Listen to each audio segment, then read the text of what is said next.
Sud Radio, Berkov dans tous ses états. Nous sommes en guerre. J'ai ressenti un grand bouleversement de la force.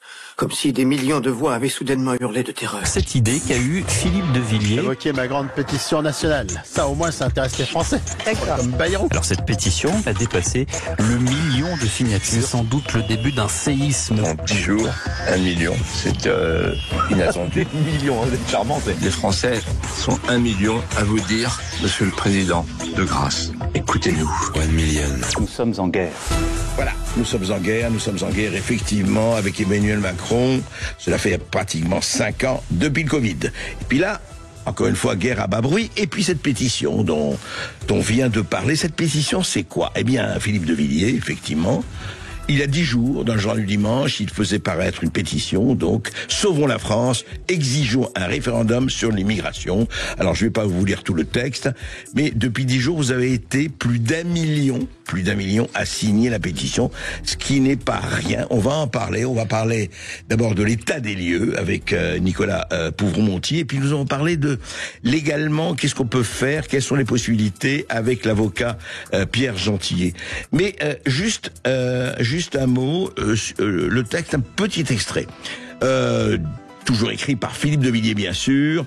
L'immigration n'est plus un problème parmi d'autres, c'est la question centrale, celle qui commande toutes les autres. Nous sommes en train de changer de peuplement, nous sommes en train de changer d'art de vivre, nous sommes en train de changer de civilisation. Si nous ne faisons rien, dit Philippe de Villiers, c'est la fin de la France. Voilà pourquoi je lance cette pétition, exiger un référendum sur l'immigration, rendez la parole au peuple, faites signer, etc., etc. Et on rappelle, voilà, plus d'1 million de signatures en 10 jours, et ça continue. Alors, Nicolas Pouvremonty, bonjour. Merci d'avoir répondu à notre invitation. Vous êtes directeur de l'Observatoire de l'immigration et de la démographie. Alors, faisons un tout petit peu, peut-être l'état des lieux, parce que l'immigration, ça fait quand même des années qu'on en parle. Mais auparavant, une petite pause et on se retrouve tout de suite avec Nicolas Pouvremonty. Tous ces états, le fait du jour. Sauvons la France, exigeons un référendum sur l'immigration. Philippe de Villiers lance sa pétition. 1 million de signatures, plus d'1 million de signatures depuis 10 jours. Alors, Nicolas Pouvremonty, dites-moi, directeur de l'Observatoire, je le rappelle, de l'immigration et de la démographie. Au fond, c'est extraordinaire, c'est le but, le diapason de tous les fantasmes, de toutes les réalités de l'immigration. Alors, on a longtemps caché la poussière sous le tapis, on se refile la patate chaude, non, on n'en parle pas, non, il faut pas en parler. D'autres disaient au contraire, quand on parlait même de grands remplacements, c'était tout de suite, on était à la droite d'Adolf Hitler. Enfin, il y avait tous ces fantasmes. Donc, la réalité, c'est quoi, le réel? Écoutez, je pense que le succès apparent de la pétition de Philippe de Villiers met le doigt sur une tension majeure.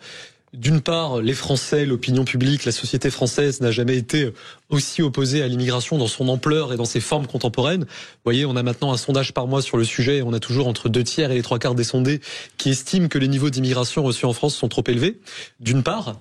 Et d'autre part, il n'y a jamais eu autant d'immigration en France qu'aujourd'hui. Et ça, c'est le cas, quels que soient les indicateurs qu'on prend. Alors, juste un mot. L'immigration en France aujourd'hui, c'est combien, c'est quoi, et qui vient, clandestins, illégaux, expliquez-nous un peu, vous avez des chiffres aussi. Non, bien sûr, en fait, l'immigration, c'est une conjonction de plusieurs canaux parallèles, donc on n'a pas un seul chiffre officiel de l'immigration, c'est ce qui fait parfois toute la difficulté, et puis aussi un peu le jeu d'enfumage sur les statistiques. Quels que soient les indicateurs qu'on prend, si on prend les principaux, nous en sommes à des niveaux historiques. Si on prend par exemple l'indicateur classique de l'immigration légale, qui est le nombre de premiers titres de séjour qu'on accorde chaque année, ce nombre annuel de primo-titres de séjour a été multiplié par 3 depuis la fin des années 90. Par 3 Par 3, absolument. Donc en 25 ans, c'est ça, voilà. Multiplié par 3. L'an dernier, on a atteint un record de 340 000 premiers titres de séjour accordés. Les pays d'origine sont globalement toujours les mêmes, Maroc, Algérie, Tunisie, beaucoup de pays d'Afrique subsaharienne également. L'immigration irrégulière, par définition, elle est plus difficile à approcher, mais si on prend un indicateur qui sert souvent de proxy, qui est le nombre de bénéficiaires de l'aide médicale d'État, l'AME, qui est donc, comme vous le savez, réservé aux étrangers en situation irrégulière sous condition de ressources. Oui, c'est étrangers en situation irrégulière. C'est ça, situation irrégulière sous condition de ressources. Bien sûr. C'est essentiellement des profils inactifs qui sont concernés. Le nombre de ces bénéficiaires de l'AME a triplé en 20 ans. triplé en 20 ans, donc ça atteste de la dynamique plus globale de l'immigration clandestine. Et il y a d'autres canaux d'immigration dont on parle peu, qui sont un peu à la lisière des deux et qui sont aussi en très forte croissance. Pour ne citer qu'un exemple, le droit d'asile. Le nombre de bénéficiaires du droit d'asile en France a triplé en 10 ans. Partout en Europe, c'est le canal d'immigration qui a le plus augmenté sur la décennie écoulée. Triplé presque partout, à tous les étages. C'est-à-dire qu'en l'espace de 10 ans, oui c'est ça, triplement partout, triplement de l'immigration clandestine mesurée par l'AME, triplement du nombre de bénéficiaires de l'asile, des primo-titres de séjour. Et donc cette dynamique, elle est absolument spectaculaire. Elle concerne en vérité une large part du continent européen, mais c'est vrai qu'en France, il y a quand même des éléments assez particuliers sur la nature de l'immigration reçue, parce que l'accélération migratoire, on la voit aujourd'hui partout en Europe. Bien sûr. Ce qui ne veut pas dire qu'elle est inéluctable, ce qui veut dire qu'il y a des choix politiques faits partout en Europe qui tentent à considérer que c'est soit une fatalité, soit quelque chose de souhaitable. Les spécificités de notre immigration, elles sont d'abord géographiques, c'est-à-dire que l'immigration reçue en France est de loin la plus africaine du continent européen. On a la moitié des immigrés vivant en France qui sont originaires d'Afrique, donc 6 sur 10 viennent du Maghreb, mais la part qui augmente le plus au sein de l'immigration africaine, c'est l'immigration subsaharienne, qui a le plus augmenté depuis les années 2000. On a aussi une immigration qui compte parmi les moins intégrées sur le marché du travail de toute l'Union européenne. Vous voyez, si on prend les chiffres du chômage sont les plus forts là. Ouais, c'est ça, c'est-à-dire que si vous prenez par exemple le taux d'emploi, c'est-à-dire la part des gens qui sont en âge de travailler et qui occupent effectivement un emploi, on a en France à peine la moitié, 56% des étrangers extra-européens en âge de travailler qui occupent un emploi. C'est 14 points de moins que les Français et c'est l'un des taux les plus bas de toute l'Union européenne. Et pour finir sur ce rapide panorama des chiffres, ce phénomène de difficulté d'intégration sur le marché du travail, en vérité, il est encore plus marqué sur l'immigration récente. C'est-à-dire que si vous prenez tous les immigrés entrés en France en 2023, qui est la dernière année pour laquelle on a des données à peu près fiables, vous en aviez à peine 1 sur 3 qui occupait un emploi au début de l'année 2024. Et donc il y a à la fois un enjeu quantitatif et un enjeu de nature de l'immigration qui est chez nous spécialement marqué. Oui, donc et tous ces chiffres-là, les Français réagissent par une inquiétude. Oui, c'est-à-dire qu'il y a un sentiment de manque de confiance dans la capacité du politique à agir et de lassitude. Vous voyez ce que je vous disais des 2 tiers aux 3 quarts des sondés qui estiment qu'il y a trop d'immigration, qui se déclarent favorables à une mesure restrictive ou à une autre. En vérité, c'est très consensuel entre les différents électorats. C'est-à-dire que c'est évidemment 95% de l'électorat du Rassemblement national, c'est cohérent, mais c'est aussi 2 tiers, voire plus de l'électorat du Bloc central. C'est une petite moitié de l'électorat de gauche. Oui, quand même, oui. Bien sûr. Et il y a une forme de tension. Et à gauche, c'est combien? À gauche, alors, vous voyez, typiquement. Même LFI, par exemple, on pense que la France insoumise, qui est quand même plutôt favorable. Mais vous voyez, la semaine dernière, par exemple, il y a eu un sondage CSA sur une proposition restrictive qui était instaurer des quotas d'immigration par nationalité. 75% d'approbation générale, dont 50% d'approbation chez les électeurs LFI, dont une petite moitié chez les électeurs PS. Et en vérité, il y a vraiment une asymétrie entre, d'une part, le caractère de plus en plus majoritaire, pour ne pas dire consensuel, des aspirations à un plus fort contrôle de l'immigration dans l'opinion, et d'autre part, le caractère toujours très clivant de ce sujet dans le débat parlementaire et puis dans le commentaire médiatique. Oui, et on le voit effectivement, et ça exacerbe et ça enflamme.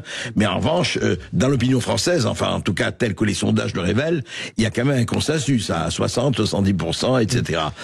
Et au fond, cette histoire pour vous, elle est politique d'abord. Enfin, c'est-à-dire que on a l'impression, parce qu'on a parlé de beaucoup de choses, est-ce qu'on peut dire aujourd'hui, oui, une question, parce qu'on dit oui, mais regardez ce qu'apportent les migrants, l'immigration, etc., ceux qui travaillent, évidemment, payent des impôts, etc., etc. Bon, est-ce qu'aujourd'hui, les chiffres, parce qu'on entend tout et son contraire, est-ce que globalement, comme disait Georges Marchais, est-ce que l'immigration, du point de vue économique, est globalement positive ou c'est le contraire ? Qu'est-ce qu'on peut dire là-dessus ? Il y a 2 certitudes là-dessus.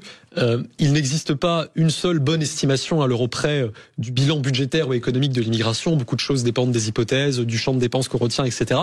Mais il y a un autre fait qui me semble tout aussi certain, c'est qu'il ne peut pas exister aujourd'hui de scénario sérieux dans lequel on considère que l'immigration reçue en France rapporte au pays. Pourquoi ? Parce que je vous le disais, on a l'une des immigrations les moins en emploi de toute l'Europe. On a l'une des immigrations les plus pauvres en termes de pauvreté relative par rapport à la société d'accueil de toute l'Europe. Vous voyez, on a presque la moitié des étrangers extra-européens qui vivent sous le seuil de pauvreté. C'est 4 fois plus que les Français. Énorme, Nous, on a pu estimer que le plus faible taux d'emploi des immigrés et descendants d'immigrés sur 2 générations en France représente un manque à gagner pour l'économie de l'ordre d'environ 100 milliards d'euros par an. Ça fait 3,4% du PIB. En termes d'impact budgétaire, parce qu'on parle beaucoup de budget et on va beaucoup en parler ces prochaines semaines, On a pu estimer l'impact de cette immigration à quelque chose de l'ordre de 40 milliards d'euros par an, dont plus de 80% sont en fait imputables à une catégorie particulière qui est celle des étrangers extra-européens hors emploi.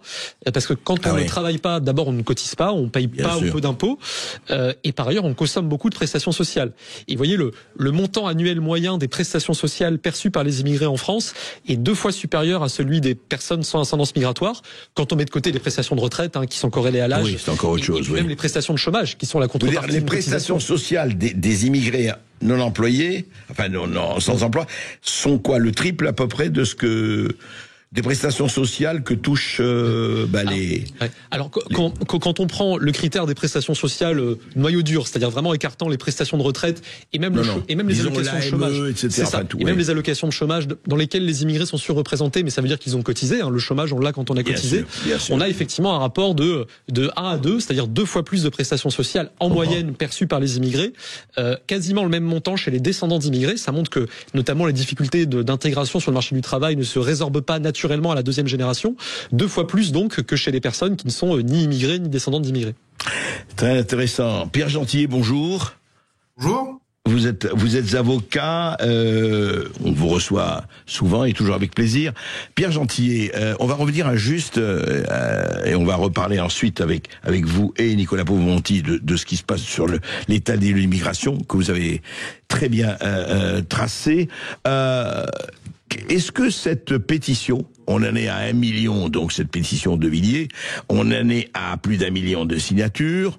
Alors la question des référendums sur l'immigration, on sait très bien que les référendums depuis une certaine année 2005, on n'aime pas beaucoup ça dans un certain nombre de milieux, les référendums. La Constitution européenne nous a donné une leçon que certains n'ont pas envie d'oublier. Est-ce que légalement, juridiquement, quelle peut être la possibilité de passer au stade supérieur, ça veut dire la discussion à l'Assemblée nationale? Dites-nous. C'est-à-dire qu'il appartient maintenant en fait aux députés aussi de saisir de cette pétition. Mais si vous voulez, encore une fois, il faut pas appréhender les choses uniquement d'un point de vue juridique. C'est avant tout sur le plan politique dont il faut se saisir maintenant de ce sujet. Ouais. Cette pétition, elle a dépassé le 1 million de signatures. Vous avez dit, je crois, 1 300 000 signatures. Oui, à peu près. Oui. On relevait hier le tweet très juste de Pascal Praud, qui rappelait que cette pétition, malgré effectivement le nombre de signataires considérable, ne fait pas l'écho, hormis sur votre antenne et sur quelques antennes, dont a bénéficié par exemple la pétition de la loi Duplon. Vous voyez. Et souvenez-vous, on avait eu effectivement un grand nombre de chaînes publiques et privées qui avaient relayé cette pétition.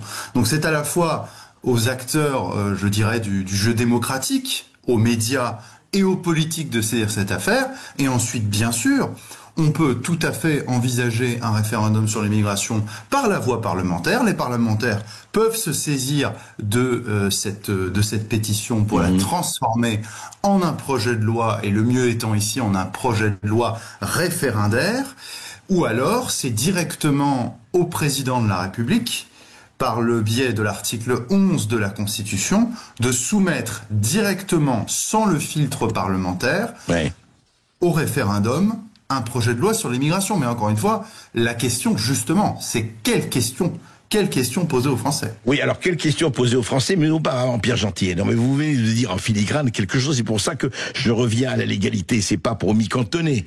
C'est parce que aujourd'hui, si je vous ai bien suivi, s'il n'y a pas un député qui se dit oui, je vais aujourd'hui se saisir de cette pétition, puisque c'est celle-là en tout cas qui est en jeu aujourd'hui, qui a fait le nombre de signatures qu'on sait, je vais me saisir de cette pétition pour la présenter au Parlement, pour présenter un projet de loi basé sur un projet de loi référendaire, comme vous dites. Mais si donc, aucun député ne s'en saisit pour des raisons X et Y, à ma connaissance, en tout cas, ça n'a pas été encore fait. Ça reste lettre morte, ça reste une pétition, non, si pas demain... pas du tout.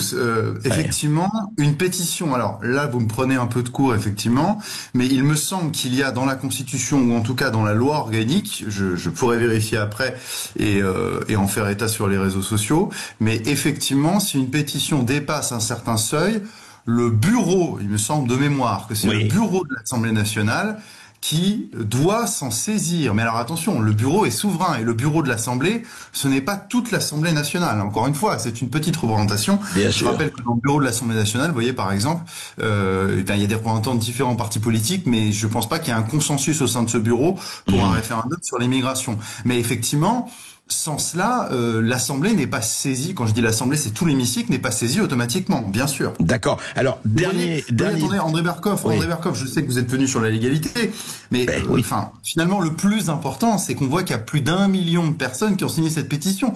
Donc, de facto, le Parlement est quasiment obligé de se saisir. Rappelons qu'il n'y a pas une activité extraordinaire dans le Parlement, surtout depuis les 9 derniers mois d'endormissement général de Monsieur Bayrou. Oui, mais Pierre Gentillet, vous le savez aussi bien que moi, que pour des raisons à la fois de démission, on va pas garder le cornu et compagnie, et on est occupé par autre chose que la migration, vous pouvez parfaitement avoir des députés qui, même s'ils sont intéressés, font la sourde oreille pour des raisons de politique politicienne pour le moment. C'est-à-dire, moi, ce que je constate, pourquoi je vous pose la question, c'est pas seulement légal, c'est que je voudrais savoir, et je parle pour tout le monde, enfin, et j'interpelle presque tout le monde, c'est que si on fait une pétition, ça réunit 1 million, 2 millions, 3 millions de personnes, mais au fond, ça peut rester lettre morte. Pas pour jouer les avocats, pas pour jouer les grincheux défaitistes, mais quand même.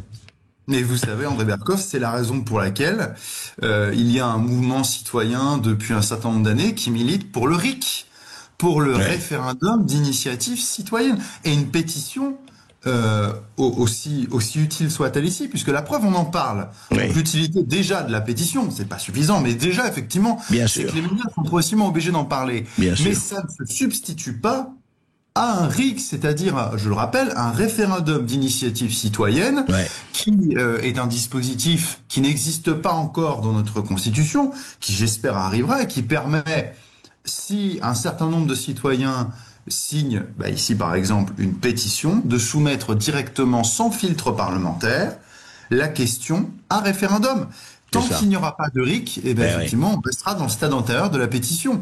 C'est pour ça que je milite, moi, par exemple, depuis des années, pour un RIC, bien sûr. Il me paraît très, très sain et normal, en tout cas, c'est mon opinion personnelle, qu'il y ait effectivement que s'installe le RIC, et en tout cas un RIC, et que les gens puissent s'exprimer, comme un certain pays qui s'appelle la Suisse, qui est pas aussi loin de chez nous, d'une manière ou d'une autre. On va rester à discuter avec vous deux. Mais Nicolas Peuvromonti, qu'est-ce que vous en pensez, vous, de cela, du fait que on est aujourd'hui, effectivement, c'est très bien, on en parle, et puis vous émigrez les chiffres, vous avez épelé les chiffres de l'immigration, mais qu'est-ce que vous en pensez, vous, de cette situation?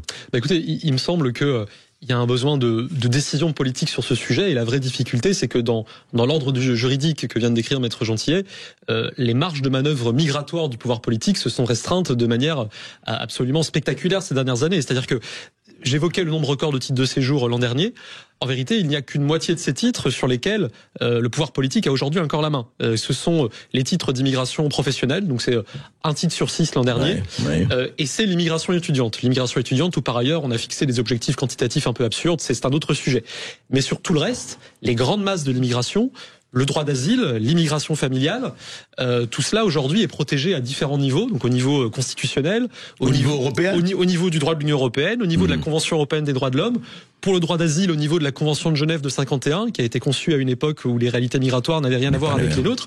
Et donc, pour déverrouiller ces blocages, l'arme du référendum, elle a un sens si elle va, de mon point de vue, sur le plan constitutionnel. C'est-à-dire que si on veut traiter ces questions, il faut les traiter sur le plan constitutionnel, à la fois en écartant un certain nombre de jurisprudences du Conseil constitutionnel assez lunaire de ces dernières années, ça se fait par une modification constitutionnelle, et puis aussi en remettant notre ordre juridique à l'endroit, et en permettant, par exemple, que les lois nationales que le Parlement voterait en matière d'immigration puissent être supérieures à des traités antérieurs. Et donc ça implique effectivement plutôt un référendum constitutionnel. Sans parler de l'obligation de quitter le territoire français. Restez avec nous, Pierre Gentillet, Nicolas Peuvromonti. On va continuer cette discussion, c'est passionnant. Et puis c'est vraiment au cœur du réacteur. Et puis si vous avez signé cette pétition, ou en tout cas si le sujet vous intéresse, vous interpelle 0826 300 300, ou alors envoyez un SMS au 7 20 18 avec le mot Berkoff suivi de votre message. À tout de suite. Vrai ou faux problème? L'immigration, éléphant dans le salon pour les uns, alibi de droite pour les autres. On en parle depuis la pétition de Philippe de Villiers, encore une fois, plus d'1 million de signatures, 1 300 000 presque. On en parle avec Nicolas Pouvremonty, directeur de l'Observatoire de l'immigration et de la démographie, et avec l'avocat Pierre Gentillet. Oui, Pierre Gentillet, vous vouliez répondre un peu à ce que suggérait Nicolas Pouvremonty? Oui, tout à fait. C'est-à-dire que ce qui était dit justement par Nicolas Pouvremonty est très juste. Il faut bien comprendre aujourd'hui que nous avons depuis longtemps en fait une hiérarchie des différentes normes. Les normes constitutionnelles, après les normes internationales et à l'intérieur les normes européennes, et après les normes légales et les normes réglementaires. La loi est donc une norme légale. Si demain nous décidons simplement de légiférer sur l'immigration, eh bien qu'est-ce qu'on voit? C'est que par exemple la loi Darmanin, vous voyez, qui est la loi début d'année 2024, je crois. Eh bien, il y a quelques jours encore, et j'ai alerté là-dessus sur les réseaux sociaux, le Conseil constitutionnel a censuré une partie de cette loi immigration. On voit aussi qu'il y a un autre mouvement qui nous vient cette fois-ci des conventions internationales, à la fois du droit européen et des traités, de tout type de traités que nous avons signés avec d'autres États, par exemple l'Algérie, qui introduisent des exceptions, des restrictions. Donc la seule manière efficace, souveraine, d'agir en matière migratoire aujourd'hui, l'étage, je dirais, juridique le plus sain et le plus efficace qui nous reste, c'est l'étage constitutionnel. Si demain, un référendum, par exemple, sur des quotas migratoires ou sur la suppression, admettons, du droit du sol ou sur la réservation de prestations sociales aux Français plutôt qu'aux étrangers, intervenait et emportait la majorité des Français par suffrage, alors aucune norme juridique, aucune instance supranationale ne pourrait empêcher l'application de ce résultat, puisque la Constitution est la norme juridique fondamentale et la plus importante de notre ordre juridique. C'est le dernier outil qu'il nous reste. Vous voulez dire que la Constitution, dans ces cas-là, est supérieure à tous les autres traités, obligations que nous avons signés et à toutes les autres conventions, fussent-elles européennes ou autres? André Berkoff, c'est un point qui ne fait aucun débat en droit. Il y a toujours la supériorité de la Constitution. La preuve, c'est que quand on a voulu entrer des dispositions de droit européen, par exemple le traité de Lisbonne, il faut d'abord adapter la Constitution, puisque c'est la Constitution qui prime. Oui, en toutes circonstances, la Constitution s'impose sur tout type de traité. Ça, c'est un point qui ne souffre, mais d'aucun débat. Eh bien, c'est un point d'information important, parce que je crois que beaucoup de personnes ne le savent pas, et c'est très important de savoir où est vraiment, où se situe, si vous voulez, le niveau. Une précision, si je peux faire une précision, excusez-moi, André Berkoff, je sais que c'est un peu technique, mais c'est important parce que les auditeurs sont exigeants là-dessus, je le vois. Bien sûr. Le fait qu'il y ait dans la Constitution des dispositions, par exemple, qui soient en contravention avec les traités européens, ne veut pas dire pour autant que dans l'ordre interne français, c'est le droit européen qui va primer. Si demain, il y a une disposition dans notre Constitution qui dit noir et les traités qui disent blanc, alors les juges français et le Conseil constitutionnel lui-même, tous ces juges appliqueront en priorité la norme constitutionnelle, parce que c'est elle qui prime, quand bien même qu'il y ait une contradiction. Non mais c'est un point important. Reste avec nous Pierre Gentillet. Nicolas Pouvremonty, au fond, aujourd'hui, ce qu'on constate, et je ne vois même pas, on n'a pas parlé des OQTF et des obligations de quitter le territoire français, n'en parlons pas. On sait très bien que 6% des OQTF sont effectivement actés. Mais pour revenir au tableau général, au fond, on est dans une situation où justement, c'est pour ça que c'était très bien et que vous et que Pierre Gentillet disent les choses. Au fond, on revient à ça. C'est politique d'abord. Et c'est à savoir comment peut-être, donc il s'agit soit d'un changement de majorité, soit d'une élection, quelle qu'elle soit, législative, présidentielle ou autre, qui fera qu'on change la Constitution. Parce que sinon, on en restera au même point. Ce qui est certain, c'est que les obstacles dressés sur ce chemin sont tellement nombreux qu'il faudra un mandat politique clair pour agir et il faudra une volonté politique pour mettre en œuvre ce mandat. Vous évoquez la question de l'éloignement des clandestins, qui est un vrai sujet. Alors le taux d'exécution des OQTF est glorieusement remonté à 10% l'an dernier. C'est formidable. Il n'en demeure pas moins qu'il est 2 fois inférieur à la moyenne de l'Union européenne. Les obstacles, typiquement, pour appliquer l'exécution des OQTF, ils sont à la fois internes et externes. Et la politique doit agir sur les deux. interne parce que, on y revient, il y a un gouvernement des juges en la matière qui est de plus en plus prégnant. Vous voyez, si on prend ne serait-ce que les étrangers qu'on a réussi à placer en centre de rétention administrative, donc ceux qu'on veut vraiment éloigner, puisque maintenant 90% des profils placés en CRA sont connus pour des troubles à l'ordre public, des condamnations pénales récentes. La doctrine, c'est de privilégier l'éloignement de ces profils-là. Et ben en vérité, on arrive seulement à éloigner 40% d'entre eux, y compris quand ils sont dans ces centres de rétention. Et quel est le motif principal d'échec? Ça n'est pas la non-délivrance des laissez-passer consulaires, même si c'est un vrai sujet. Ce sont les libérations ordonnées par les juges, pour un motif ou l'autre. Donc là, typiquement, il s'agit de revoir notre ordre juridique interne.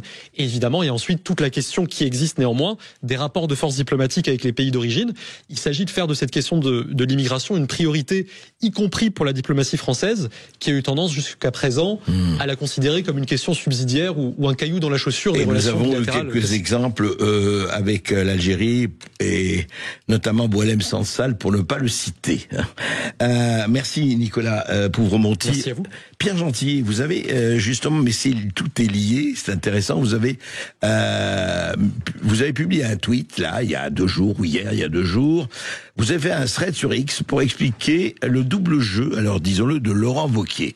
C'est intéressant parce que vous dites, selon vous, la région de Wauquiez, donc la région Auvergne-Rhône-Alpes, subventionne une association qui gère actuellement une dizaine de centres pour migrants en ruralité. Il s'agit de Viltaïs, ou je sais pas, on dit Viltaïs ou Viltaïs? Viltaïs, voilà, qui jouit de subventions allant jusqu'à 31 millions d'euros d'argent public. Comme le relève un rapport de Chambre régionale des comptes de 2022, la région donc Auvergne-Rhône-Alpes, la région que préside Laurent Wauquiez, subventionne depuis des années cette association Viltaïs. D'ailleurs, le directeur général Viltaïs, Yannick, est conseiller régional d'Auvergne-Rhône-Alpes. Alors, vous avez fait ce thread parce que vous estimez qu'il y a vraiment une contradiction, au moins, c'est le moins que l'on puisse dire chez LR, là. Alors, juste une petite précision, André Berkoff, ce tweet est toujours d'actualité, mais en réalité, ce tweet, je l'ai vu dans mes mentions ce matin, est remonté parce que effectivement, vous l'avez vu, ce tweet a touché des centaines de milliers de personnes. J'ai vu ça sur les réseaux sociaux. Oui. Et c'est un tweet que j'avais déjà fait il y a quelques temps et qui est remonté effectivement aujourd'hui. Mais il est tout à fait d'actualité. Pourquoi? De quoi parlons-nous? Nous parlons d'une association. C'était à l'époque où je me battais contre l'installation d'un centre de migrants à Bellabre. Et souvenez-vous justement, nous avons réussi à obtenir gain de cause. C'est un petit village, j'en ai parlé chez vous, au centre dans la région centre, dans l'Indre, d'où je viens. Et il se trouve qu'effectivement, en ayant recherché un petit peu, et ça c'est toujours d'actualité, donc c'est pour ça que vous êtes tout à fait dans le mille, cette association Viltaïs, qui n'est pas une petite association de quartier, quand les gens entendent association, ils s'imaginent que c'est un petit budget. Non, on parle de millions d'euros, et on parle effectivement de sommes qui ont été allouées, de dizaines de milliers, voire plus, je crois que ça dépasse la centaine de milliers d'euros, alloués par la région Auvergne-Rhône-Alpes de monsieur Laurent Wauquiez, et effectivement, on voit qu'avec les Républicains, c'est toujours la même chose, c'est toujours pareil, c'est-à-dire que ces gens-là, dont je rappelle aujourd'hui le patron c'est Bruno Retailleau, ont des discours soi-disant très fermes sur l'immigration, sont aux responsabilités, parce que ces gens-là veulent nous faire croire qu'ils sont l'opposition et en même temps ils sont au gouvernement. Mais en attendant, les records d'immigration continue. Et deuxièmement, s'agissant effectivement, c'est ça ce qui est le plus scandaleux, et j'en ai été, je vais pas dire surpris, mais effectivement toujours aussi déçu avec les LR, c'est de voir qu'ils financent au moyen des postes qu'ils occupent, et au cas particulier ici la région, des associations qui gèrent non pas 1, 2, mais 5, 6, 7, 8, 9, 10 centres de migrants s'agissant de l'association Viltaïs. Donc moi, ce double discours de la droite qui depuis 30-40 ans a mené ce pays dans le mur, je n'en peux plus, il faut qu'on le dénonce, et c'est ce que j'ai voulu faire sur les réseaux sociaux. Je voudrais que les gens, et en particulier les gens de droite sincères, arrêtent de se faire arnaquer en permanence. Ces gens nous ont conduits dans le mur, ils nous ont fait atteindre les records d'immigration. Il est temps de changer radicalement. Voilà ce que j'ai voulu dire. Merci. Merci Pierre Gentillet. Écoutez, on va continuer. C'est un sujet qui n'est pas du tout épuisé. C'est le moins que l'on puisse dire. Sud Radio Berkoff dans tous ses états, midi 14h. André Berkoff. L'affaire a fait peu de bruit. Un homme en fauteuil roulant a été tué mercredi soir à Lyon, frappé au cou avec une machette. Il s'appelait Achour, c'était un réfugié chrétien irakien et il avait 45 ans. Et oui, évidemment, il n'était pas Charlie Kirk, il n'était pas quelqu'un de connu, il était un anonyme. Achour, voilà, il était entré, donc il est réfugié chrétien irakien, vous l'avez dit Maud, entré sur le territoire français en 2014 avec un visa polonais. Il avait obtenu en 2016 le statut de réfugié en raison de son appartenance religieuse. Son titre de séjour était valable jusqu'en 2026. Alors Arthur, qui est handicapé, qui était sur chaise roulante, vivait dans un ensemble social de 3 bâtiments, donc à Lyon, quotidien sans tension particulière, depuis le démantèlement d'un point de deal. Tous voyaient le visage rond d'Achour s'animer en parlant au téléphone ou lors de ses lives TikTok où il entonnait des chants religieux, témoignait de sa foi chrétienne, voilà. C'était pas du tout des chants politiques, etc. Et puis, il s'est passé ceci en France, hein, comme d'habitude. Et ouais, il faut s'excuser, il faut pas s'excuser. Qu'est-ce que vous voulez, c'est pas d'être dramatique, d'être dans le drame. Il a été en direct tué en direct. Et sur les images, enfin on va pas en parler, c'est assez terrifiant, voilà. Et il apparaît face caméra, le visage ensanglanté par le coup qu'il va recevoir, se tend la gorge. Voilà. Alors on ne sait pas qui. L'enquête est en train de se passer en l'état actuel des investigations. La plus grande prudence, aucune hypothèse n'est écartée à ce stade, et on a raison. Les investigations continuent. Alors je rappelle qu'en situation régulière en France, il était sans casier judiciaire. Arthur vivait avec sa sœur depuis quelques années au 51 rue Sergent-Michel Berthet dans le 9e arrondissement de Lyon. Je rappelle que c'est l'une des rues qui abrite le quartier général de Fiducial, un autre actionnaire. Voilà. Et puis voilà, ça se passe, voilà. Il est chrétien, il chante des chansons chrétiennes, des chants chrétiens, et puis il est égorgé. Je rappelle ce qui s'était passé à Étienne du Vouvray, en 2016. Le révérend Père Hamel avait aussi été égorgé, voilà. Donc il y aura, je vous le dis pour info, 28 septembre, une manifestation contre la christianophobie à Paris. Aura lieu place de la Nation à Paris à partir de 16h le 28 septembre. Alors, faits divers, faits de société, insécurité, sentiment d'insécurité, religion, pas religion, voilà. Un de plus, un de trop. Sud Radio, Berkov dans tous ses états. Olivier Faure fait beaucoup parler de lui depuis quelques heures après avoir émis l'idée d'afficher le drapeau palestinien sur les façades des mairies. Le patron du PS s'est fendu d'un tweet jugé antisémite et ça n'a pas fait réagir que la droite. Eh oui, ça n'a pas fait réagir que la droite. Alors on va le dire, ce tweet d'Olivier Faure. Olivier Faure, c'est le patron du PS. Évidemment, il y a bientôt des élections. Écoutez, il faut s'assurer que les ouailles seront là pour les élections, qu'ils voteront bien. Donc, nous avons notre petite boutique, oui, parce que le PS aujourd'hui, 2,1% des voix, mais Conseil constitutionnel, un certain nombre d'institutions, on tient bien la baraque de ce point de vue-là. Et donc, Olivier Faure propose, et pourquoi pas, de faire flotter le drapeau palestinien sur les façades des mairies le 22 septembre prochain. Voilà, il s'agit du jour où Emmanuel Macron doit reconnaître à l'ONU l'État palestinien. Bien, un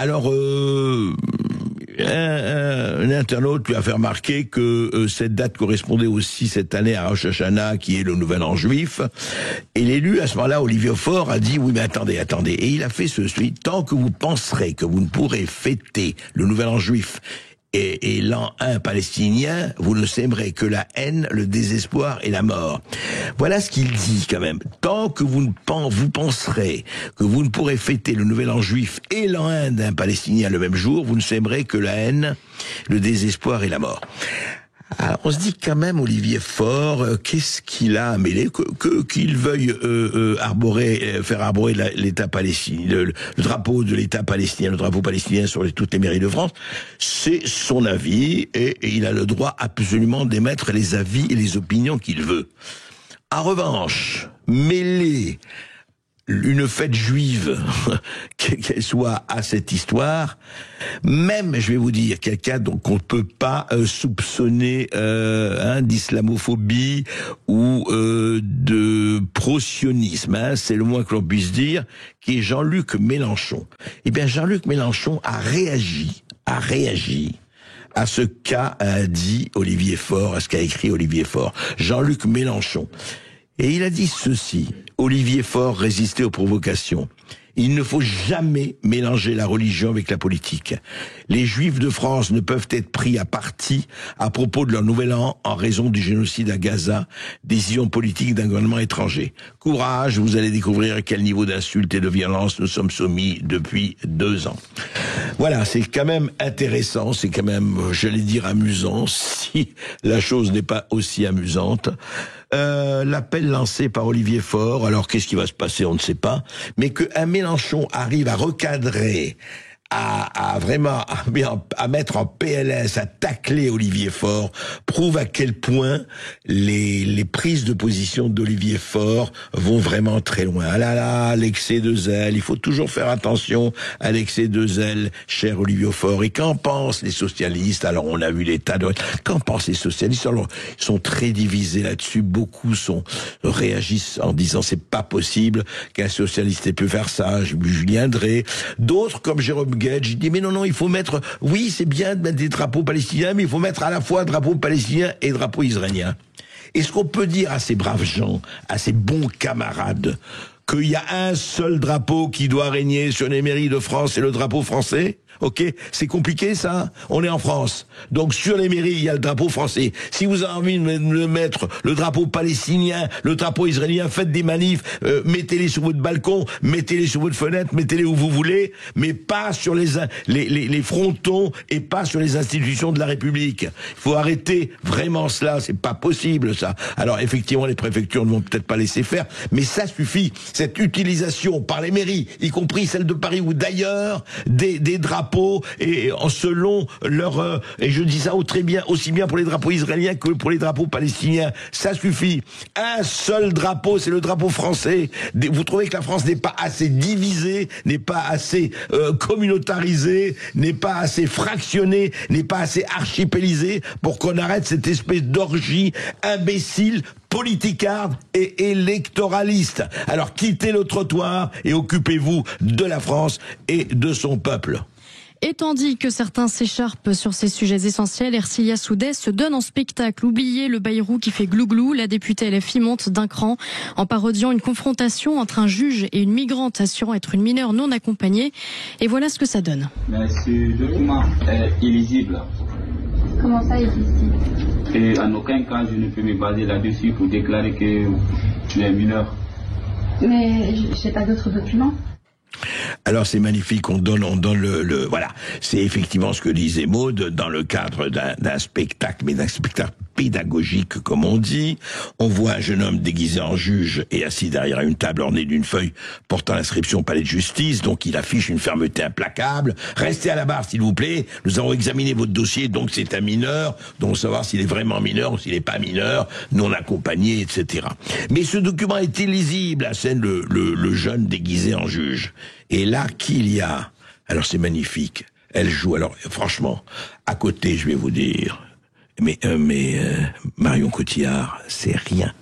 À côté, franchement, Isabelle Adjani, mais c'est une amatrice. Ercilia Soudet, en mineur non accompagnée. Elle est magnifique. Je peux pas vous montrer les images, mais allez sur les réseaux sociaux, vous verrez. Elle est là, les deux mains posées sur une chaise faisant office de bar. Ercilia Soudet incarne une mineure non accompagnée.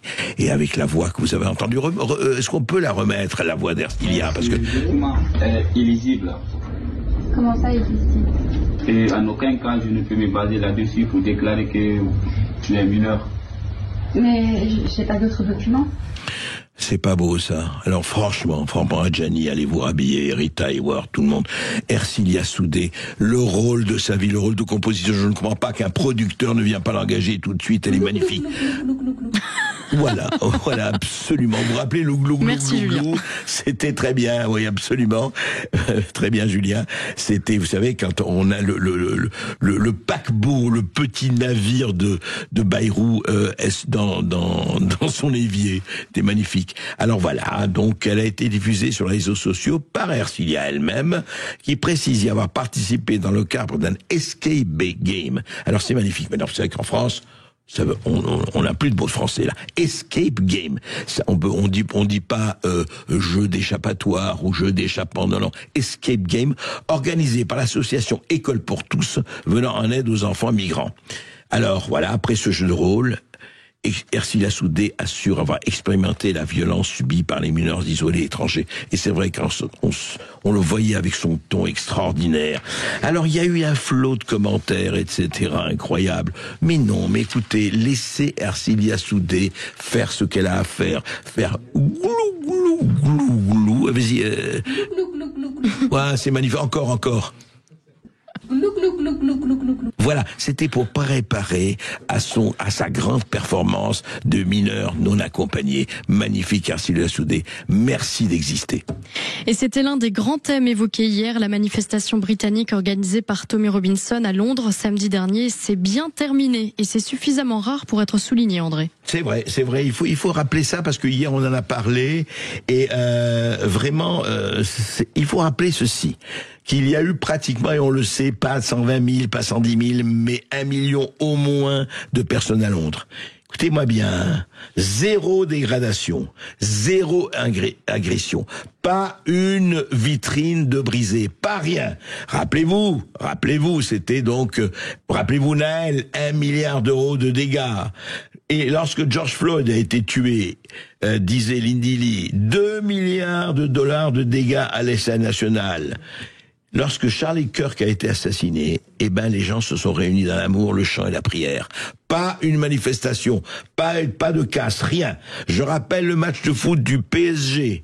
Vous savez, les chances pour la France, c'était que des Anglais, bien sûr, qui étaient là, que des Kevin et des Ricardo.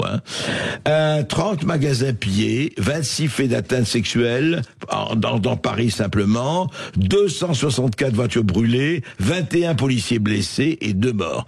Alors c'est intéressant. Pourquoi, quand il s'agit d'une manifestation aussi massive à Londres, quand il s'agit de célébrer, de déplorer, de pleurer la mort d'un Charlie Kirk, ça se passe. Et pourtant, des dizaines de milliers de gens sont là, qui chantent. Et pourquoi, quand il s'agit d'autres personnes, d'un autre côté, de l'autre bord, on casse, on pille, on y va, on tue, ou on massacre, ou on viole, etc. Est-ce qu'on ne peut pas, franchement, je me demande, est-ce qu'on ne peut pas se poser quelques questions?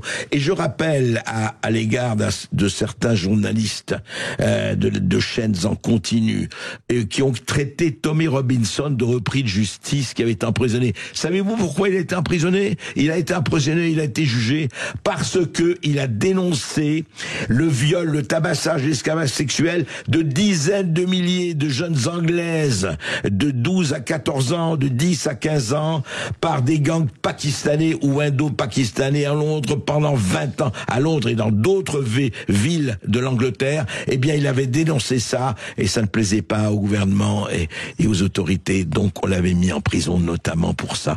Voilà, il faut quand même de temps en temps rétablir les choses et de dire les faits. Parce que les faits, ils sont têtus.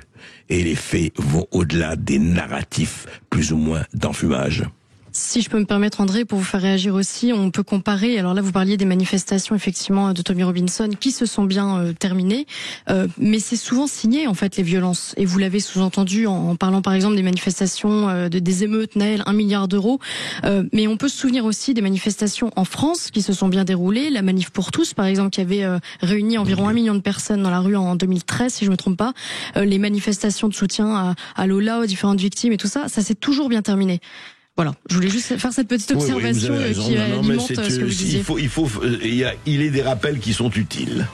Merci à tous, chers auditeurs, d'être avec nous aujourd'hui sur Sud Radio. N'hésitez pas à réagir au 0826 300 300 ou à envoyer un SMS au 7 20 18 avec le mot Berkoff suivi de votre message. À tout de suite. Sud Radio Berkoff dans tous ses états. Le face-à-face. Avec quelqu'un que vous connaissez bien, si vous suivez l'émission, bien sûr, à Sud Radio, Fabien Bouglet. Fabien Bouglet, on est toujours heureux de vous recevoir. Et puis là, vous arrivez avec un petit enfant, un enfant qui existait déjà, mais vous avez présidé à nouvel accouchement, et ce n'est pas une gestation pour autrui, loin de là. Énergie, transition et énergie, voilà comment les réseaux éoliens ont infiltré l'État. Nouvelle formule, absolument, qui est en kiosque après-demain. Il est disponible sur le site Transition et Énergie, on peut s'abonner ou on peut l'acheter, et il sera en kiosque à partir du 18 septembre. Alors justement, on va en parler bien sûr sur les Français Énergie, le mythe du pétrolier, le PPE3, et on va commencer quand même parce que ça nous touche, et puis ça vous touche aussi, Fabien Mouglet, et tout est lié, il faut se rappeler, c'est la baisse de notation de l'agence Fichte. Vous avez évidemment vu ça comme tout le monde. Bon, ce n'est pas l'abîme, mais on peut se poser des questions eu égard à la dette que nous connaissons tous, même pas question si c'était le chiffre, tout le monde le connaît, plus de 3 000 milliards de dettes. Hein, et ce qui se passe, c'est que on se dit, mais cette dette, il y a quelque chose qui est là, et j'en parle parce que vous avez vu ce qui se passe avec les PME, les petites entreprises, et donc tous disent dans ce qui ils n'arrivent plus à continuer, où ils ferment boutique, c'est le prix de l'électricité. Tous disent ça. Il n'y a pas une personne qui ne cite pas le prix de l'électricité, l'explosion de prix de l'électricité. Alors, où on en est là-dessus, et effectivement, vous vous êtes bataillé, on va en parler, donc endettement, prix d'électricité, et on va parler sur ce qui s'est passé cet été, qui a été riche en événements. Ah oui, tout à fait. Alors, André Berkoff, merci de me recevoir. Depuis des années, vous avez invité à chaque fois lorsque j'ai sorti des livres. Là, je crois que c'est un cri d'alerte que j'aimais peut-être plus important encore que les autres années, parce que là, on commence à subir les conséquences de ce que je dénonce et ce que j'alerte depuis des années et des années.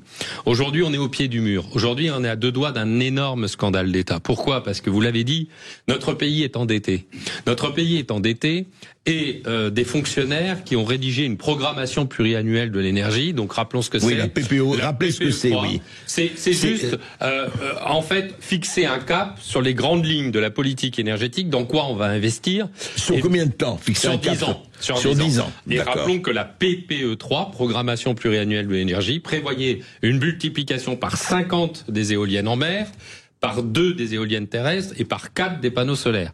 Et tout ça avec un coût monstrueux sur 10 ans de 300 milliards d'euros. Donc 10%. 300 milliards d'euros. 300 milliards d'euros. Donc on parle 10% de la dette. Exactement. Ouais. Et sans compter que comme c'est de l'argent que nous n'avons pas, c'est en réalité le tombeau des Danaïdes de l'argent qu'on n'a pas. Le tonneau des Danaïdes. Voilà.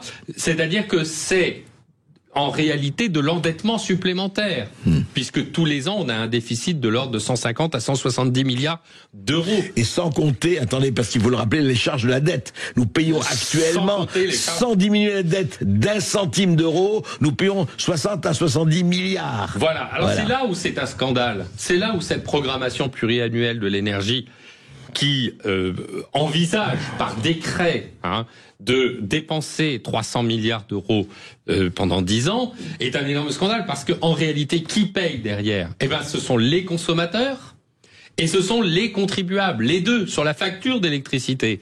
Et donc, en réalité, l'enjeu, c'est que nos petits commerçants, nos petits artisans, se retrouvent dans une difficulté majeure. Nos industriels, Michelin a fermé 2 entreprises. Pourquoi ? Eh bien, parce que la facture d'électricité augmente. Elle augmente de manière importante et à un tel niveau que les gens ne peuvent plus, y compris nos concitoyens. Alors, Madame MacGregor, la patronne d'Engie, vient de faire une tribune dans le Figaro pour contester nos chiffres.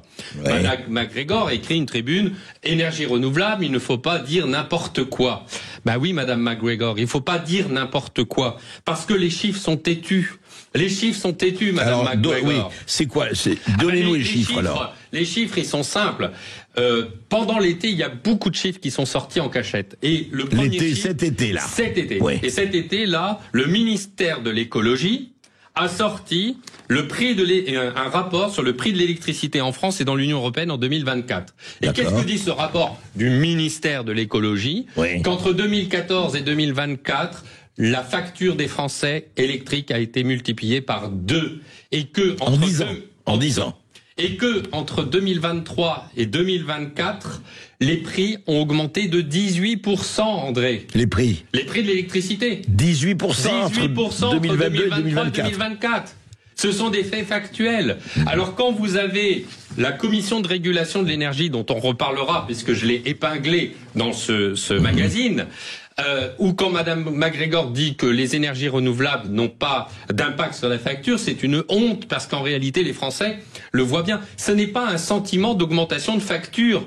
Hein, c'est une vraie augmentation de facture. Parce qu'il y a beaucoup de lobbyistes qui diffusent sur les réseaux sociaux en disant oui, les chiffres de Fabien Bouglet ne sont pas bons, les chiffres du Centre de recherche pour le mix énergétique ne sont pas bons.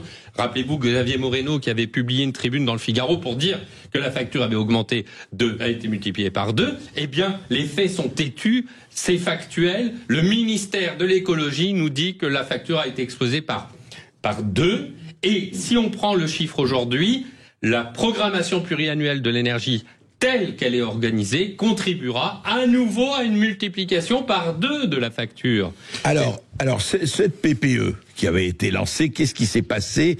Est-ce qu'elle est passée? Elle a été promulguée? Apparemment non, elle n'a pas été promulguée. Elle n'a pas été promulguée. Il faut dire que nous avons agi, beaucoup de personnes, à la fois publiquement mais également dans l'ombre. Nous avons agi. En avril 2025, nous avons empêché que le gouvernement et le Premier ministre promulguent la PPE.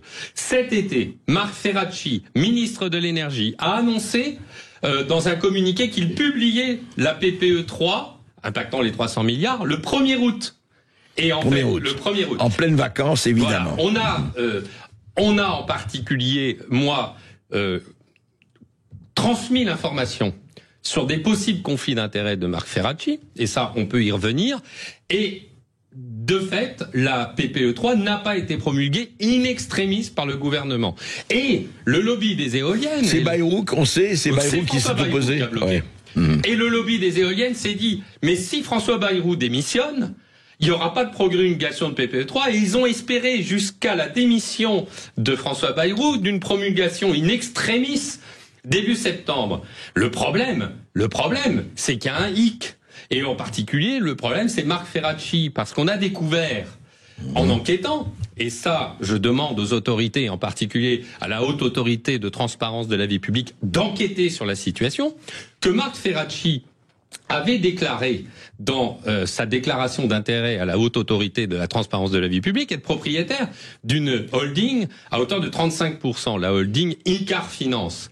Et en enquêtant dans les documents financiers d'Icar Finance, on découvre qu'Icar Finance détient 90% de groupe Secafi, et groupe Secafi Énergie a 30 consultants qui interviennent dans la formation et le consulting dans les énergies renouvelables, le déploiement du nucléaire et des réseaux électriques. C'est-à-dire que, en réalité, on peut se poser la question, y a-t-il ou pas un conflit d'intérêts dans l'action du ministre de l'Énergie, dans la rédaction de la PPE 3, dans la mesure où, au travers des actifs dont il était propriétaire, eh bien, ils intervenaient dans la filière. Donc c'est pour ça que je le dis au gouvernement, je dis aux autorités constituées, y a-t-il ou pas conflit d'intérêts? Alors, vous posez la question, Fabien Bouglet, évidemment, ou Marc Ferracci ou d'autres peuvent évidemment, sont absolument conviés et invités à répondre à l'antenne. Vous savez, nous sommes ici dans le contradictoire et c'est intéressant parce que Fabien Bouglet donne un certain nombre d'informations.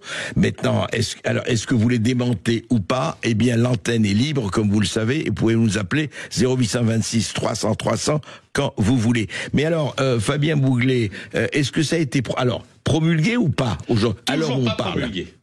Ah, donc le PPE3, à l'heure où on parle, il n'est toujours pas... La programmation pluriannuelle de l'énergie n'a pas été promulguée. D'accord. Elle peut l'être. Mais elle peut l'être encore par le ministre de l'énergie. Alors, le nouveau ministre de l'énergie. Tout à fait. Il n'a pas été nommé. Il faut rappeler une chose. Ouais. C'est qu'en même temps que la programmation alors c'est un peu du droit, mais en même temps, il y avait un travail parlementaire effectué par l'Assemblée nationale et le Sénat. Oui. Et en fait, la programmation pluriannuelle de l'énergie version parlementaire est en cours de discussion et va être à la discussion à l'Assemblée nationale et au Sénat la semaine prochaine. À partir de la semaine prochaine, dès qu'on aura un gouvernement. Et donc, il faut comprendre que les parlementaires, beaucoup de parlementaires ont hurlé en disant c'est inacceptable qu'un texte qui impact sur 300 milliards d'euros ne soit pas discuté à l'Assemblée nationale et au Sénat. Vous avez les lobbyistes des éoliennes, dont on pourra reparler, puisqu'en fait on les épingle dans leur infiltration des autorités de l'État dans le magazine. Eh bien, vous avez les lobbyistes qui veulent à tout prix passer en force. Pourquoi ? Parce que les appels d'offres des éoliennes ne peuvent pas être lancés tant que la programmation pluriannuelle de l'énergie. Et donc, ça fait un moratoire de fait. Et donc, ils ne veulent pas attendre la fin du travail des parlementaires. Donc, mais si je comprends bien, donc aujourd'hui, quand même, je reviens là-dessus, c'est important, la fameuse PPE, et on a suivi tous, enfin, beaucoup ont suivi ce qui se passe, et la polémique, et les conflits, comme vous dites, notamment des conflits d'intérêts et autres. C'est-à-dire, est-ce que, quand même, restons non pas dans le droit, mais enfin dans la Constitution et dans la politique, est-ce que Fabien Bouglet, aujourd'hui, bon, il va y avoir un nouveau gouvernement, donc un nouveau ministre de l'énergie, est-ce que ça a besoin ou pas, le refus de la promulgation ou la promulgation ont besoin ou pas d'un vote à l'Assemblée ou au Sénat, ou aujourd'hui ça dépend du ministre de l'énergie. Je veux dire, pour être très précis, si arrive et quand arrivera, parce qu'il y aura un nouveau ministre de l'énergie, il peut lui décider de fait de dire oui, bah écoutez, moi la PPE, ça me paraît très bien, on promulgue ou pas. On peut tout à fait avoir un ministre de l'énergie avec la complicité du Premier ministre qui est co-signataire du texte, qui décide de passer en force sans attendre la fin du travail parlementaire. Ils peuvent tout à fait le faire. Ce sera attaqué en justice au Conseil d'État, mais le problème, c'est que Raphaël Schellenberger, qui fait partie des outsiders pour être ministre de l'énergie, est quand même quelqu'un qui est problématique dans ses prises de position. Moi, je dis à Sébastien Lecornu, vous prenez un énorme danger en prenant un ministre de l'énergie qui est pour le en même temps, puisqu'il a déclaré dans le point. Oui, mais alors Fabien Bouglet, donc si je veux bien, non mais je comprends, on va pas. C'est intéressant parce que le pressenti est dans le en même temps éolienne nucléaire, toujours. Oui, non mais après c'est sa prise de position. Je sais pas s'il a raison ou tort. Je n'ai pas la compétence pour le dire. En revanche, c'est intéressant de voir que c'est pour ça que je dis, moi je ne prends pas parti, mais le combat continue. C'est-à-dire, c'est ça, parce que à supposer que vous ayez, et je ne vous le souhaite pas, mais à supposer que vous ayez, le Premier ministre, il est nommé Sébastien Lecornu, à supposer que vous ayez un ministre de l'énergie qui dit mais on va y aller, et Lecornu dit d'accord, et le président de la République dit d'accord, parce que je pense que ça ne peut pas se faire sans l'accord du président de la République. Ça peut se faire sans l'accord de prix, il n'est pas signataire. Ça peut se faire sans l'accord, il n'est pas signataire. Le Premier ministre est publié au JO. Ce qui va se passer, c'est une crise institutionnelle. Parce qu'en fait, parce que un document de décret, c'est un pouvoir exécutif. C'est l'administration. Il faut bien avoir conscience. C'est la Direction générale de l'énergie et du climat qui rédige ce texte. Tandis que le travail parlementaire, c'est la souveraineté populaire issue de la Révolution française. Et en réalité, si le gouvernement venait à passer en force pour imposer un texte aux parlementaires, ça voudrait dire qu'il méprise le travail parlementaire des députés et des sénateurs. Donc ça voudrait dire que c'est une prise de pouvoir de l'exécutif sur le législatif, ce qui est contraire aux valeurs de la République. Certes.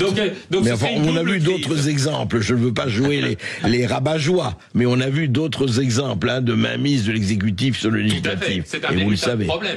C'est un véritable problème. D'autant que le problème, c'est que l'exécutif, nous avons pu enquêter et faire une enquête de 6 pages qui explique comment justement depuis 10-15 ans, l'exécutif a été infiltré par le réseau des éoliennes pour influer sur la décision du pouvoir exécutif. Alors, et c'est là la gravité de la situation. Oui, mais alors Fabien Bouglet, je comprends, mais écoutez, vous avez exposé ça très bien, mais encore une fois, je voudrais revenir à ça, parce que très important, qu'est-ce qui a fait, parce que il faut revenir à la reine et tout ça, qu'est-ce qui a fait que nous avions, on en a parlé, mais je crois qu'il faut en reparler. Nous avions le nucléaire. Oui. On a fait fermer Fessenheim, on ne va pas revenir sur les circonstances, etc. On avait l'électricité qui aurait dû être la moins chère du monde, Proglio et d'autres en ont parlé à moult reprises. On avait tout ça et qu'on a créé cette espèce de concurrence, vous savez, complètement factice, où on a fait des gens qui ne produisaient rien et qui eux vendaient, enfin ce qu'on appelait entre guillemets des charognards. Je veux pas être méchant, mais je mets bien des guillemets. Est-ce que quand même quelque part Quel rôle, aujourd'hui, avec le recul, a joué l'Europe, a joué les politiques dans cette histoire? Parce que on se retrouve, vous avez parlé du doublement du prix de l'électricité, vous avez parlé de ce qui s'est passé en 10 ans. Enfin, il n'y a pas que les éoliennes ou que les renouvelables. Qu'est-ce qui a fait? Est-ce que c'est CLBI seulement? Qu'est-ce qui a fait cette extraordinaire aberration qui consiste à ce qu'on avait le parc nucléaire le plus important civil, en tout cas de l'Europe, sinon du monde, et qu'on se retrouve à payer des sommes folles en électricité? La commission sur la souveraineté énergétique qui avait été réunie à l'Assemblée nationale... Excusez-moi, j'ai oublié de vous dire, on a juste une petite pause et on va répondre à ça, Fabien Bouglet. Et nous sommes toujours avec Fabien Bouglet qui relance le journal Énergie, le magazine Énergie. Et on va en parler, les réseaux éoliens qui ont infiltré l'État. Et surtout, je voudrais qu'on revienne à ça, c'est la question que j'ai posée juste avant la pause.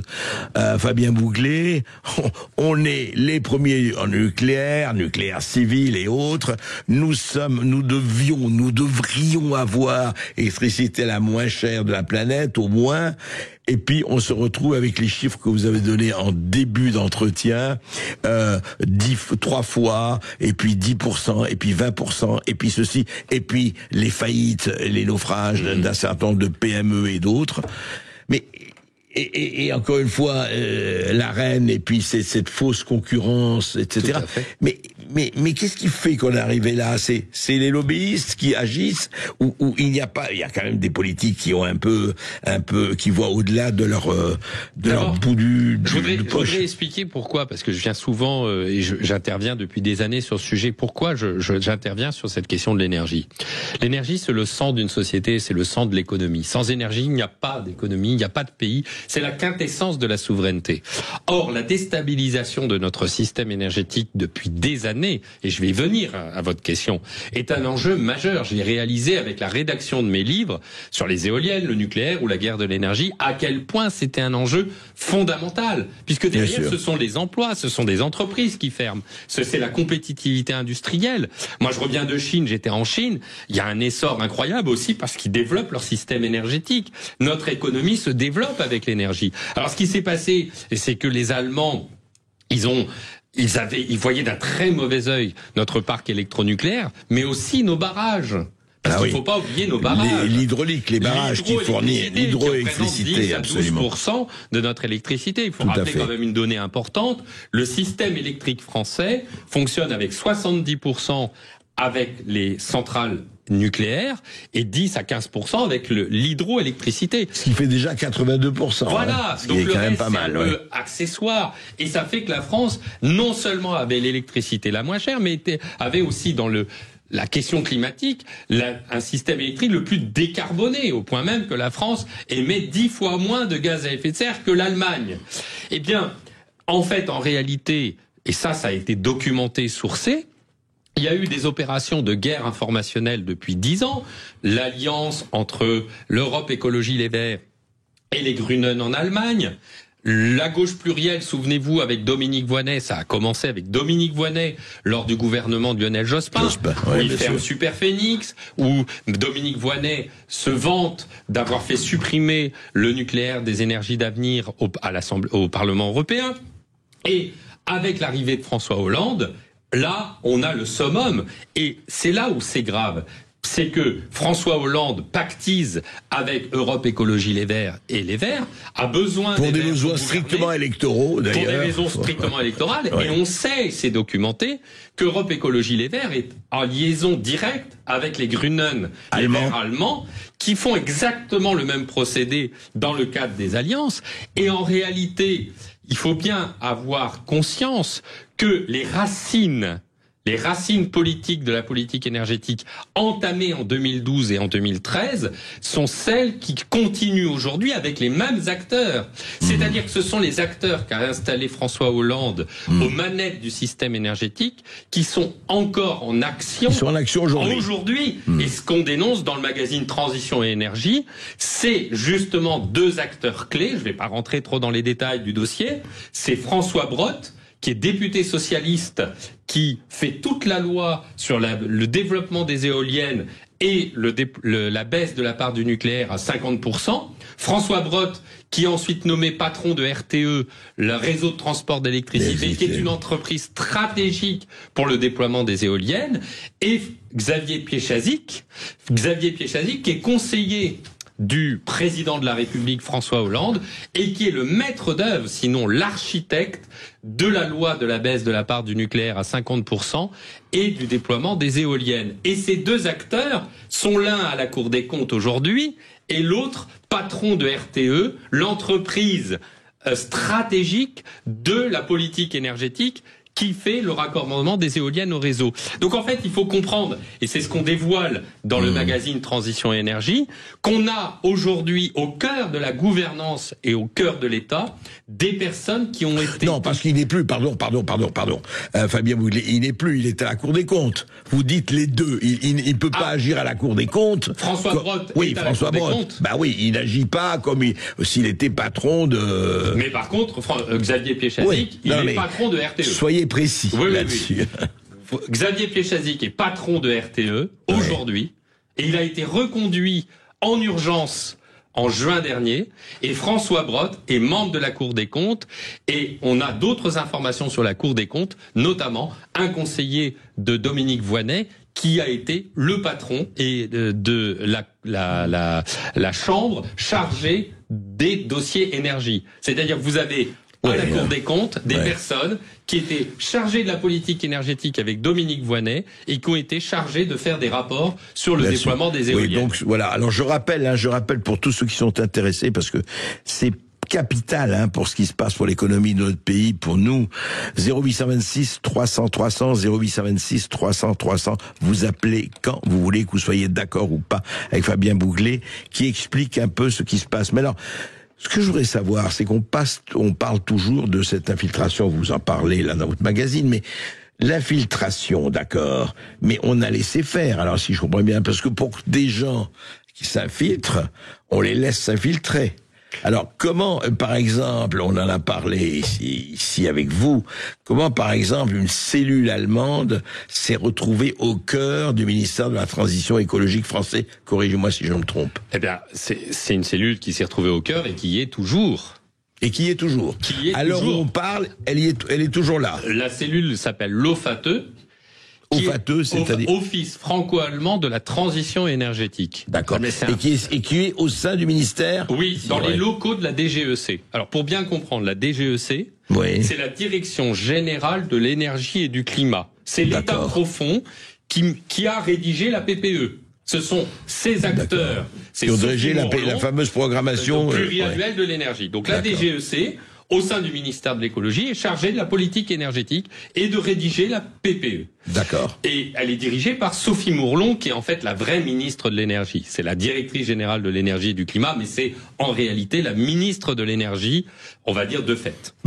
Et on a découvert depuis des années qu'il y avait longtemps un bureau de coordination éolien franco-allemand, il y a 10 ans, qui s'est transformé... Qui existe depuis 10 ans. Qui existe même depuis 15 ans. Depuis beaucoup plus. C'était le bureau de coordination éolien franco-allemand. Avec des acteurs qui étaient les exploitants éoliens, etc.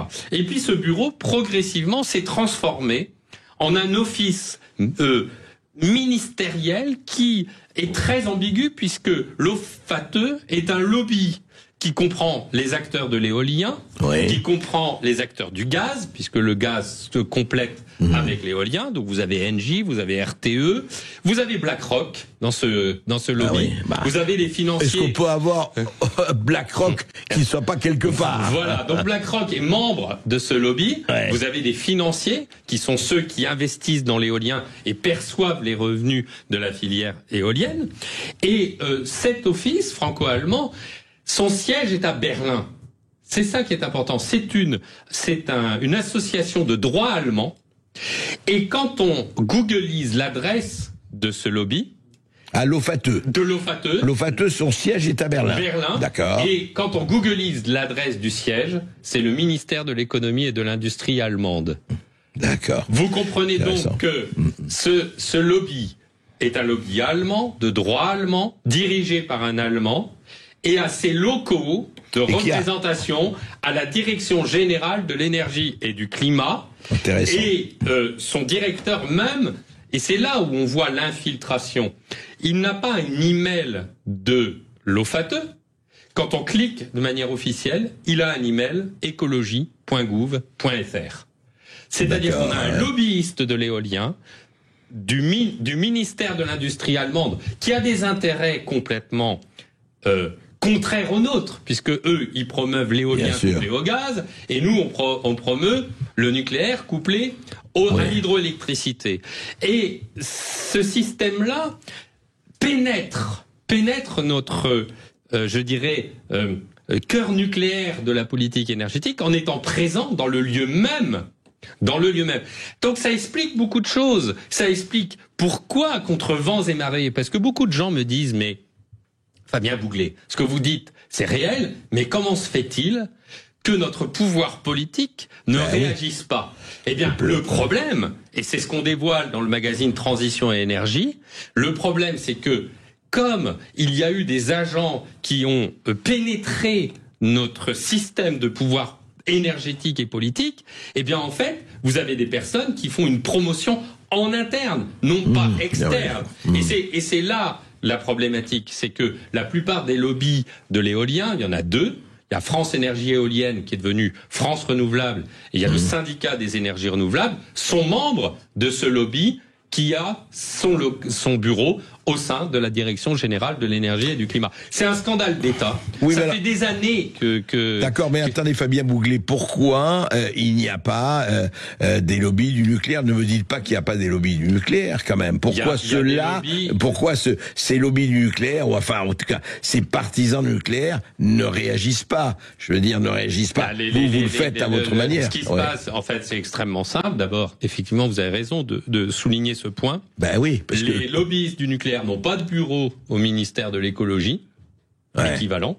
Parce que l'écologie, alors si, attendez, c'est très intéressant. Vous voulez dire que dans leur tête, dans leur logiciel, je dirais pas mental et autres, les écologistes sont toujours contre le nucléaire? Oui. Quelque part, c'est là. On peut dire qu'aujourd'hui, les écologistes, avec tout ce qui s'est passé, avec tout ce qu'on sait, sont toujours contre le nucléaire. Tout à fait. Il y a un exemple tout à fait intéressant.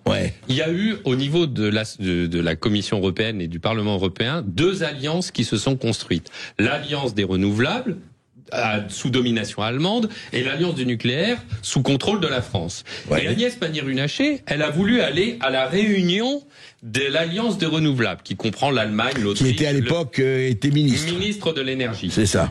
Elle veut aller à l'alliance des renouvelables en disant, mais nous, on est nucléaire, mais on est en même temps éolien. Oui. Voilà. C'est le cas, Eh bien, figurez-vous, André Berkoff, que quand elle a voulu aller, les Autrichiens qui faisaient le secrétariat de l'alliance des renouvelables de l'Europe, ont dit non, vous ne pouvez pas rentrer parce que vous êtes pro-nucléaire et donc vous êtes contre le renouvelable. Il faut bien comprendre une chose. Ils l'ont empêché? Ils l'ont empêché physiquement. Elle n'a pas pu rentrer. C'est-à-dire que vous avez une doctrine selon laquelle vous pouvez être dans le en même temps nucléaire renouvelable, mais en réalité, le renouvelable est le prétexte pour faire une politique antinucléaire. Parce que ça déstabilise les centrales nucléaires, il y a la priorité de réseau des éoliennes sur le nucléaire, et donc vous avez énormément d'éléments qui font que, en réalité, le en même temps nucléaire, énergie intermittente, constitue un énorme problème. Vous avez eu d'ailleurs un rapport du directeur de la sûreté d'EDF qui a fait un rapport en février dernier pour expliquer que le trop-plein d'énergie intermittente dans le réseau abîmait physiquement les machines nucléaires. On en a parlé. On va tout de suite, après une petite pause, on va continuer de parler de cela. C'est un enjeu majeur absolument. Et on va continuer d'en parler avec Fabien Bouglet.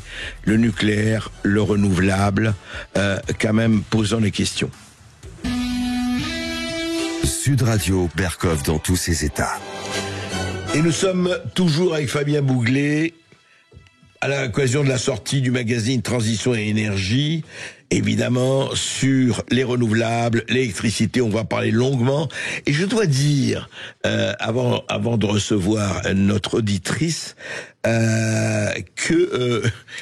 Fabien Bouglet, vous avez eu un sacré allié, je ne sais pas si c'est bien ou pas bien, en la personne d'un certain Donald Trump, qui, il y a 3 ou 4 jours, a fait vraiment une sortie à la Trump, parce que lui, les nuances, il sait pas ce que c'est, hein, le mot nuance, il doit absolument pas savoir ce que c'est.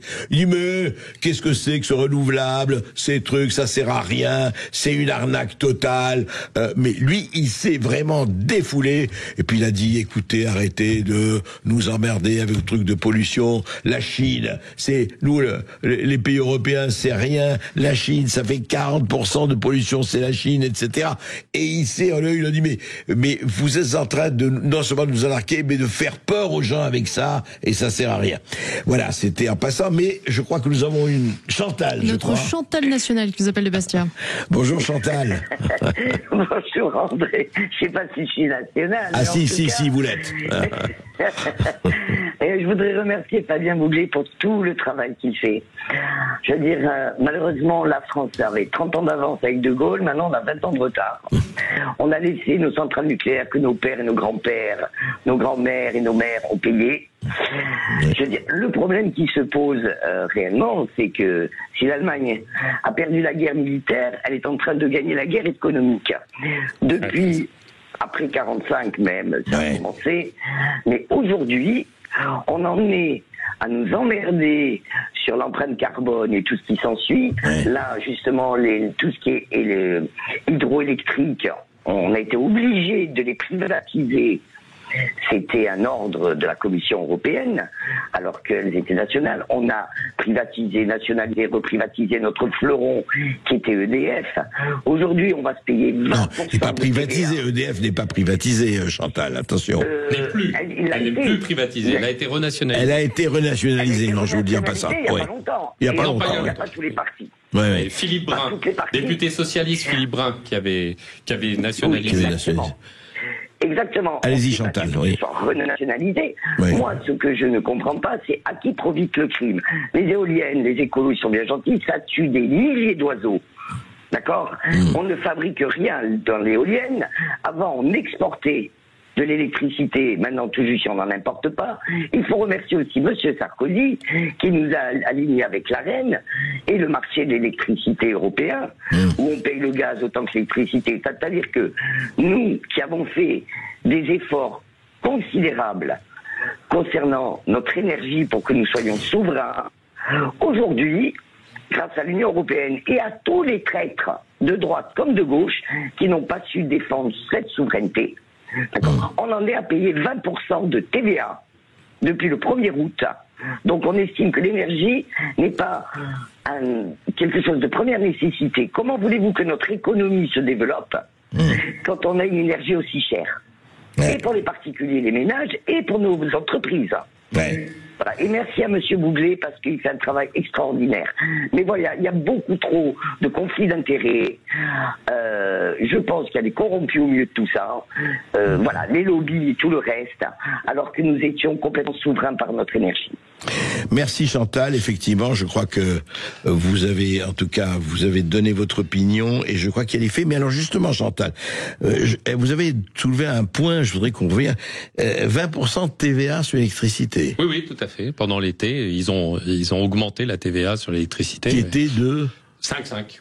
Un taux réduit, donc il y a une augmentation. Parce qu'en fait, vous avez, ils jouent sur la facture d'électricité parce que vous avez des baisses de certaines parties. Donc ils en profitent en augmentant une autre, ce qui fait que ça reste à l'équilibre.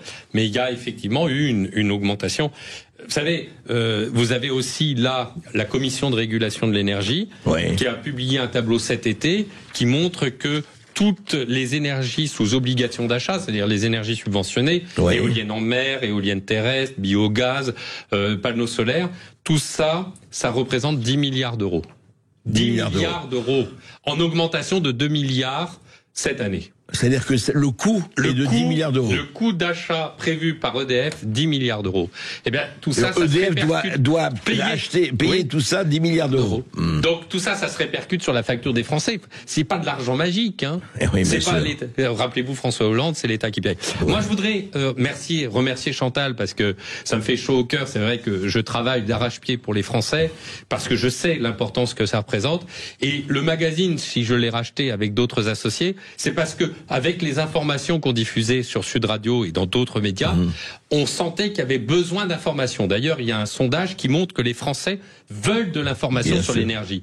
Et donc, pour étoffer la connaissance sur l'énergie de manière grand public, mais aussi de manière très professionnelle, on a repris ce magazine. Et d'ailleurs, puisque vous parliez de la Chine, on a publié une map monde avec les émissions de gaz à effet de serre. Oui, alors donnez-les-nous, oui. 26%, alors émissions, oui. Voilà, émissions mondiales de carbone. Chine 26,2%, c'est là. Inde 7,7%, États-Unis 11,5%, et tout caché là, France 0,7%. Ah, pas mal. Ouais. Voilà. Donc on est en train 0,7%, et c'est nous qu'on accuse les grands pollueurs. Voilà. Donc on veut imposer les ZFE aux Français. On veut imposer les diagnostics de performance énergétique aux Français. On veut imposer la PPE 3. Pourquoi ? Pour compenser les émissions de gaz à effet de serre de la Chine, des États-Unis et de l'Inde. Dans quelle situation sommes-nous? Sans compter que les éoliennes qu'on installe maintenant sont des éoliennes chinoises, puisque l'Allemagne et le Danemark... En plus, c'est même pas fabriqué en France. Elles sont pas fabriquées en France, et elles sont faites avec des centrales au charbon. Donc, vous voyez, tout ça est très paradoxal, et il faut vraiment qu'on en finisse. Eh bien, écoutez, on va continuer à parler de ce paradoxe, je dirais presque de ce délire, après cette petite pause, avec Fabien Bouglet. À tout de suite sur Sud Radio. Le nucléaire, le renouvelable, les intermittentes ou temps du spectacle. On en parle avec Fabien Bouglet et avec son magazine, et on lit son magazine Énergie, Transition et Énergie. Je crois qu'on a quelqu'un. Et on accueille Adèle qui nous appelle de Paris. Bonjour Adèle. Oui, bonjour. Je voulais vous remercier, Monsieur Berkoff, ainsi que Monsieur Bouclé, de vos interventions, parce que grâce à vous, on a vraiment des informations fiables. Je voulais juste vous signaler le parc éolien offshore qui est en train d'être installé en face d'Aromanche, qui va être une véritable horreur. Bon, je reviens même pas sur l'inutilité de la production électrique de cette chose-là, mais c'est que penser que ce site, ô combien emblématique, puisque c'est le premier lieu qui a été libéré en 1944. Bien sûr, le débarquement, etc. Ben voilà, les plages de Juno, Sword, etc. Va être vu derrière des barreaux. Parce qu'à l'horizon, vous aurez les mâts de ces dizaines, et voire peut-être centaines d'éoliennes qui vont être devant les plages. Sans compter évidemment les dégâts faits au fond marin, parce que tout ça est implanté sur des socles en béton monstrueux, etc. Adèle, on ne va pas être démagogique, on ne va pas dire que c'est la nouvelle occupation, mais on peut se poser des questions. Oui, Fabien. C'est symbolique. C'est que en plus à Aromanche, les éoliennes sont des éoliennes allemandes. Il y a quelque chose quand même de fantastique dans cette affaire. C'est-à-dire que la place du débarquement va être occupée par des éoliennes allemandes. Fabrication allemande, oui. C'est quand même très grave. Alors, je voudrais rajouter un point quand même fondamental, c'est que le dossier d'Aromanche ou le dossier des éoliennes de Noirmoutier, ça n'est que 1/50e de ce qu'ils veulent faire. Ils veulent faire 50 si la PPE passe. Si la PPE passe, ils veulent immédiatement faire les appels d'offres pour lancer le début de 50 centrales éoliennes en mer équivalentes de celles d'Aromanche. C'est tout le littoral marin français. Il y a aussi le projet au large au Finistère Nord, au large de Carantec et de Roscoff, qui est aussi impacté. Donc, c'est une véritable résistance énergétique qu'il faut mettre en place. Ça n'est pas possible de laisser notre pays être envahi par ces énergies intermittentes qui, en plus, ruinent les Français et le budget de la France. Alors justement, Fabien Bouglet, je voudrais qu'on termine un peu là-dessus, c'est important. Il y a eu tout ce qu'il y a eu, il y a tout ce qu'il y a, effectivement, et comme vous dites, la PPE peut être parfaitement promulguée si on le décide, même s'il y a après, et je sais que vous continuerez à le battre, mais comment il se fait que il y a des lobbies aussi pour le nucléaire, ou les partisans du nucléaire, et il y a eu le nucléaire, la volonté politique d'un De Gaulle, d'un Mesmer a fait ce qu'il a fait, on va pas revenir là-dessus. Mais comment ça se fait, expliquez-moi, qu'on les entend ou qu'on les voit ou qu'ils s'activent, en tout cas apparemment beaucoup moins que les lobbyistes des intermittents ou des renouvelables? Eh bien, c'est une excellente question. La première chose, c'est qu'il ne faut pas oublier une chose fondamentale après la Seconde Guerre mondiale. De Gaulle, pour redévelopper l'économie française, crée le commissariat à l'énergie atomique. Nucléaire civil, nucléaire militaire. Production d'électricité. Eh bien, depuis quelques années, le commissariat à l'énergie atomique est devenu commissariat à l'énergie atomique et aux énergies nouvelles. C'est-à-dire que vous avez au sein du commissariat à l'énergie atomique des agents favorables à la filière éolienne allemande. Donc voilà une autre infiltration, voilà un autre scandale. Le commissariat à l'énergie atomique, qui est le cercle nucléaire de notre politique nucléaire française, est dans ces locaux, vous avez des agents de diffusion et d'influence. Comme il y a des Allemands dans les locaux de la transition énergétique. Ouais. Donc c'est tout ce panorama qu'on met en exergue. Mais dans comment le ça se fait? Qui a fait le fait que ce commission d'énergie atomique, on a ajouté tout énergie? Ça s'est établi au moment de François Hollande. C'est-à-dire et vous avez la SFEN, Société française du nucléaire. Alors vous avez, comme quand Macron a fait la volte-face sur le nucléaire, on a dit à la filière nucléaire, attention, on veut bien développer le nucléaire et le relancer, mais il va falloir que vous pactisiez et que vous fassiez allégeance à la filière éolienne. Et on a vu, si vous voulez, une sorte de chantage qui a été fait et qui a été rappelé encore récemment par la directrice générale de l'énergie et du climat. Si vous voulez qu'on développe le nucléaire, si vous le voulez qu'il n'y ait pas de fermeture de centrales nucléaires, il faut développer les énergies intermittentes. Ah oui. Et donc, vous avez on vous donne des choses potables, mais pas sans l'autre. Voilà. Et donc, le seul lobby et la seule groupe d'influence vraiment indépendant. Alors, pour la SFEN, Société française du nucléaire, c'est contesté. C'est-à-dire que la présidente de la SFEN aujourd'hui fait l'objet de grandes contestations de sa base, qui dit non, c'est pas possible que la SFEN soit un acteur allié avec la filière éolienne. Et on ne le comprend pas. On le comprend d'autant moins que la présidente de la SFEN est une polytechnicienne et que donc la science dirige quand même cette affaire. Donc vous avez, par contre, dirigé par Bernard Accoyer, Patrimoine nucléaire et climat, qui est une association indépendante de la filière nucléaire, qui n'est pas financée par la filière nucléaire,